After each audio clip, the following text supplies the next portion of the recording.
წერდი იქ ასეთი რამე ჩავუერთე, რომ როდესაც სოფლის შრომით დაყვევებულ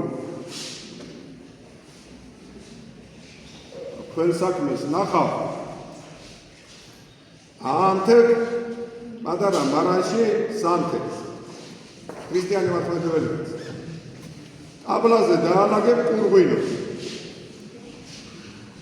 ვაშდის, ცხალს, ატამს, გოგრას, ჭინსილით, ჩირს, ნიგოს, ხილს, წაბლს, იკრს, პამიდორს და გავსებ ამ გობს და მიულოცავ ახალ ცხოვრების სიცოცხლის გაგრძელებას შენს ნაშიერს.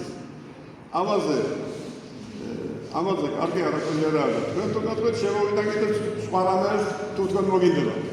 აქ ამან ყველაფერი. რა თქვენია? სხვა პორვარული შემოვიდა მასუხაზე. მაგრამ ეს თქვენ უნდა შექმნათ მართლმადიდებელმა ქრისტიანებმა. ეს დაგვანგრევილეს, ეს დაგვიშალეს ეს და გამოიყენეს ჩვენი სიზარმაცე ალბათ. და გამომყარეს ეგეთ. და დაუკვირვათ, მოგწეს იურიდიული განათლება, მოგწეს ეკონომიკური განათლება, მოგწეს სამედიცინო განათლება, ფული შოვნა მივიდა მოდივარ და გავყიდეთ ერთმანეთი, დავიჯეთ ერთმანეთი და შევიძულეთ ერთმანეთი და სიყვარული აღარებოთ ერთმანეთს. დავძახით აგერ ქართველებს. უფალმა ეს თქვა, ასე ვქნათ.